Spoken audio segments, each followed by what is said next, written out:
Bonjour, voici la présentation des produits SuperDry. Alors, on va commencer par ce qui est notre produit le plus populaire, c'est la série D. Et cette série-là se décline en 4 modèles, donc du D1, qui a des entrées et sorties de 1 pouce NPT, jusqu'au D4, qui lui a des entrées et sorties de 3 pouces NPT. Tous les modèles ont des collets de serrage en stainless. Et on a un 5e modèle qui est le D4 CRN qui, lui, a des flanges au lieu d'avoir des collets de serrage. C'est un modèle qui est certifié CRN pour toutes les provinces canadiennes jusqu'à 150 PSI, tandis que les autres modèles de la série D standard, ils sont aussi CRN, mais il y a des limitations au niveau de la pression. Donc, c'est important de vérifier la pression d'utilisation avant de l'installer. Lorsque vous achetez un D1, ça vient avec 2 gauges de pression, 2 manomètres qu'on voit en haut et en bas, et un robinet quart de tour qui est installé sous le D1 qui permet de vidanger le sécheur au moins une fois par jour. Il est également possible d'avoir des options premium comme notre indicateur de température et d'humidité qu'on voit dans le haut sur la photo de droite et le drain automatique programmable qui permet de vidanger l'humidité qui se trouve à l'intérieur du D1 sur une base plus fréquente.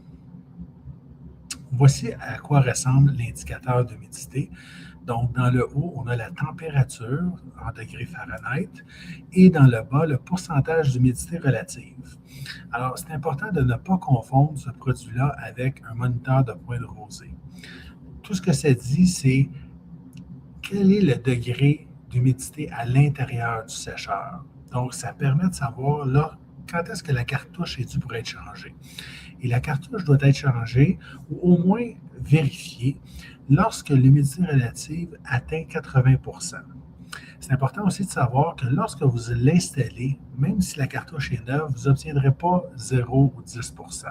Normalement, vous devriez être autour de 30 % et progressivement, ça va monter selon le nombre d'heures et le CFM qui passe à travers l'unité. Lorsque vous êtes dans une application extérieure et que la température varie beaucoup, ce produit-là peut être mélangeant pour le client. Pourquoi? Parce que si la température est basse, l'humidité relative va augmenter. Et là, lorsqu'il y a des variations de température, les clients peuvent dire « je ne comprends pas pourquoi ça change toujours ». Donc, on recommande plus ce produit-là dans des applications industrielles où la température va être maintenue sur une base constante. Notre drain automatique a une particularité intéressante, c'est que le strainer en brasse fait partie de l'unité. Donc, vous n'avez pas besoin d'acheter une pièce additionnelle, c'est plus compact. Et également, on voit, c'est un petit peu caché à cause de la corde, mais il y a également un strainer en forme de Y qui est nettoyable. Voici comment le sécheur fonctionne. L'air va rentrer en bas à gauche. Et lorsque l'air rentre, l'entrée, elle est faite de façon à créer une circulation, créer un cyclone. Donc, ce qu'on veut, c'est séparer les liquides de l'air. Et donc, l'air circule à travers un élément en polypropylène nylon qui est très efficace pour retenir les particules solides et les vapeurs d'huile. Donc, on prépare l'air et ensuite, l'air va circuler vers le haut à travers un sac de filtration dans lequel se trouve de l'alumine activé. L'alumine activé, c'est comme une éponge qui vient absorber l'humidité qu'il y a dans l'air. Et ensuite de ça, on a une autre étape de filtration pour s'assurer qu'il n'y ait pas de particules de dessicant qui viennent contaminer l'application. Le boîtier est fait en aluminium, donc il ne rouille pas. Il y a une espérance de vie de 25 ans. Donc, lorsque le client investit dans un SuperDry, c'est pour du long terme. Et les braquettes, pour que ce soit monté au mur, font partie du moule. Donc, ça sauve de l'espace dans une usine. Voici à quoi ressemblent nos collets de serrage. Ça permet de faire une maintenance rapide. Vous avez simplement à dépressuriser l'unité, fermer les ball valves et ensuite de ça, simplement enlever le boulon et vous pouvez retirer les composantes. Les composantes sont les suivantes. Donc, on voit les deux éléments blancs, c'est les deux filtres qui vont dans le haut et dans le bas, qui ont le rôle de filtrer l'air, mais également de maintenir le sac pour pas qu'il vienne obstruer l'entrée et la sortie d'air. Alors, quand vous achetez une cartouche, ça vient avec tout ce que vous avez besoin, le O-ring, les feutres, tout ce qui doit être changé. Un Super Dry, c'est fait pour être mis au point d'utilisation. Alors, on a des photos ici qu'on voit qu'on est très proche de l'équipement. C'est vraiment son rôle principal. Donc, lorsque c'est dans une salle de compresseur, ce n'est pas vraiment la meilleure utilisation, à moins qu'il y ait un système de refroidissement.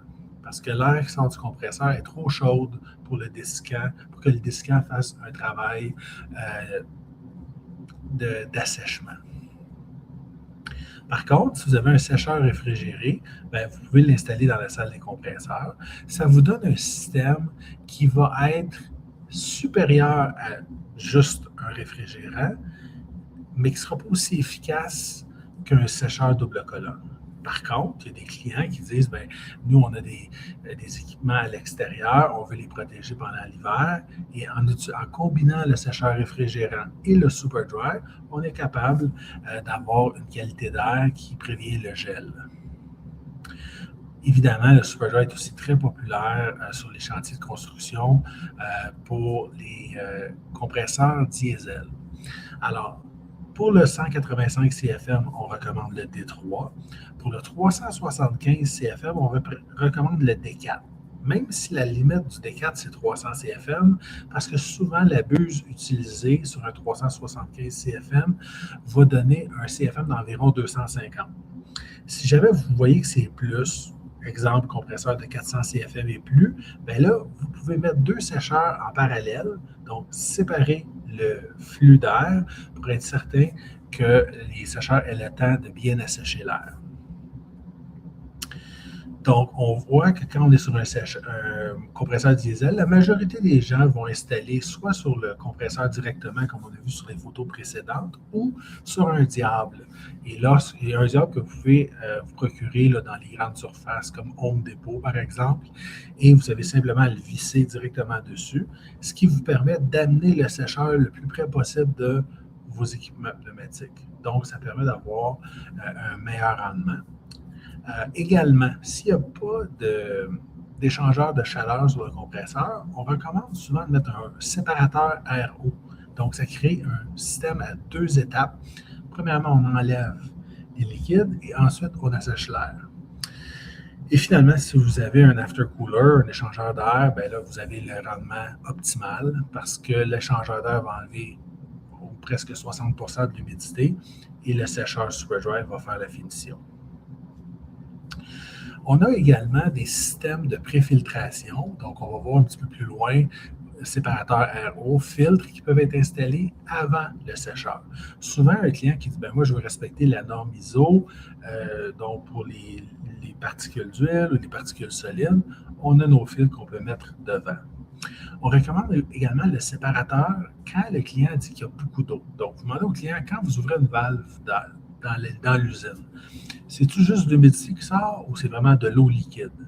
S'ils vous disent que c'est de l'eau liquide, c'est préférable de mettre un séparateur devant le Super Dry parce qu'on ne veut pas noyer la cartouche avec l'eau liquide.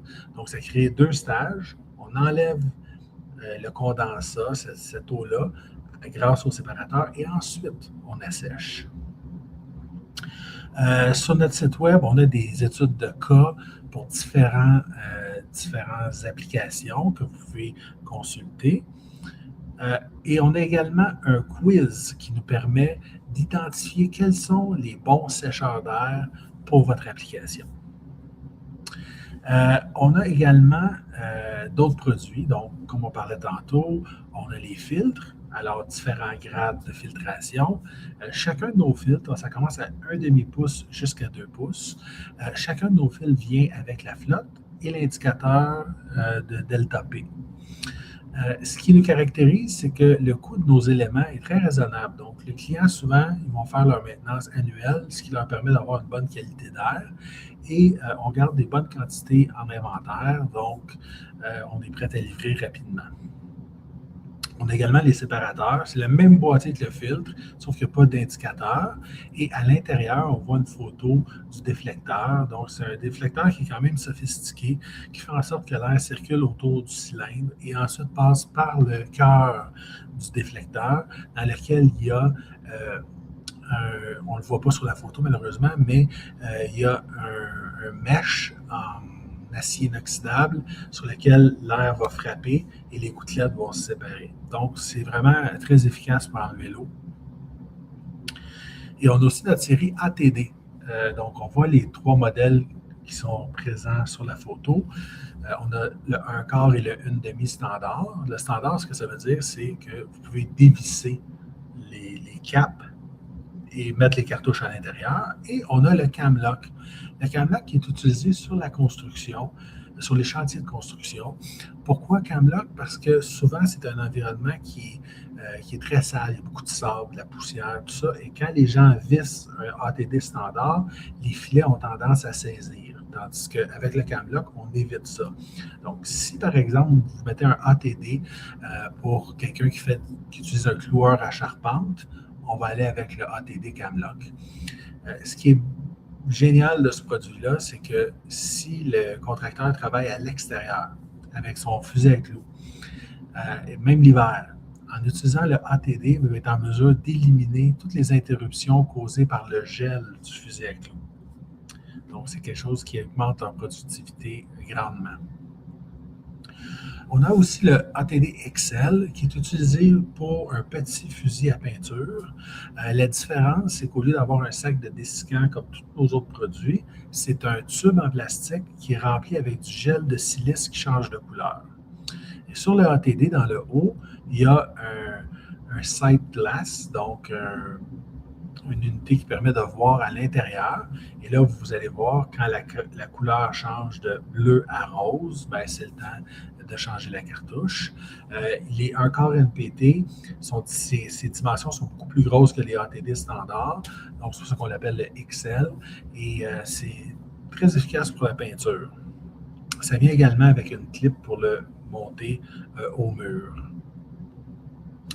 Donc, dans le fond, l'idée, c'est que SuperDry, ça peut être utilisé par le petit contracteur qui utilise un fusil à clous, comme la très grande entreprise. Comme je vous parlais tantôt, on a des études de cas avec des compagnies comme Michelin, des compagnies dans le domaine de oil and gas. Donc, ça peut être utilisé sur des très grosses applications comme des petites. Donc, c'est important de savoir ça, d'être à l'affût. Autrement dit, quand quelqu'un a un équipement, que ce soit un système de copoplasma, que ce soit une imprimante 3D, que ce soit un graveur au laser, c'est toutes des choses que les gens ne pensent peut-être pas toujours, mais quand c'est contaminé par de l'humidité, le coût d'entretien est très élevé. Donc, en ayant un SuperDry, on a la paix d'esprit. Sur notre site web, c'est important de savoir que tous nos manuels d'instruction dans la section documents sont là, les études de cas, les dimensions de chaque produit et nos certificats CRN, on a le lien où vous pouvez télécharger pour toutes les provinces. Également, si vous avez une application, vous n'êtes pas sûr, bien, vous pouvez me donner un coup de fil, je suis toujours là pour vous aider. Vous pouvez m'envoyer un courriel avec des photos, une petite description, on en discute et on s'assure de trouver le bon produit pour votre application. Merci beaucoup. Et si vous avez des questions, envoyez-moi un courriel, je suis là pour ça. Merci.